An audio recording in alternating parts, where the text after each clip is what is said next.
How does the Gulag system relate to modern Russia? How does the Gulag system relate to modern Russia? This question takes us back to a dark chapter in history that still echoes today. The Gulag system was a network of forced labor camps in the Soviet Union, primarily active from 1929 to 1953 under Joseph Stalin. This system was designed to imprison individuals deemed threats to the state, including political dissidents. Millions were sent to these camps, where they faced harsh conditions, forced labor, and high death rates.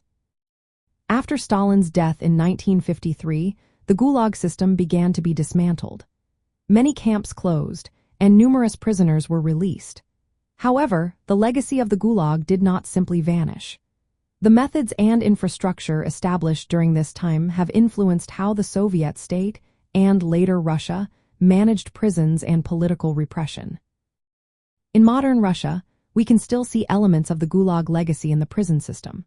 For example, prisoners are often transported long distances in cramped, windowless train cars, a practice that dates back to the Soviet era. The conditions during these transports and in some prisons can be severe, with limited access to basic needs. While the scale and brutality of the original Gulag are not replicated, the approach to punishment and control still reflects its influence. Recent legal changes in Russia have raised concerns about a potential return to more repressive practices. New laws allow security agencies, such as the Federal Security Service, to create their own detention centers.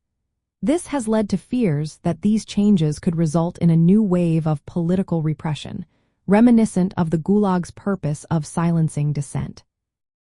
The number of individuals accused of crimes like treason or espionage has increased, and the state's control over detention and imprisonment has grown.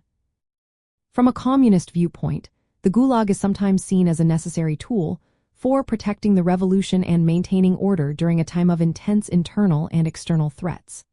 Supporters of this perspective might argue that the camps were part of a broader effort to build socialism and defend the state from enemies. However, it is essential to recognize that the human cost of the Gulag was immense, and its methods are widely condemned outside of official narratives. In modern Russia, the legacy of the Gulag system is evident in the continued use of harsh prison conditions and the state's willingness to use imprisonment as a tool of political control. While the system itself no longer exists, its influence on Russia's approach to justice and repression remains present. The communist perspective may justify these practices as necessary for state security, but the reality is that they have led to widespread suffering and criticism.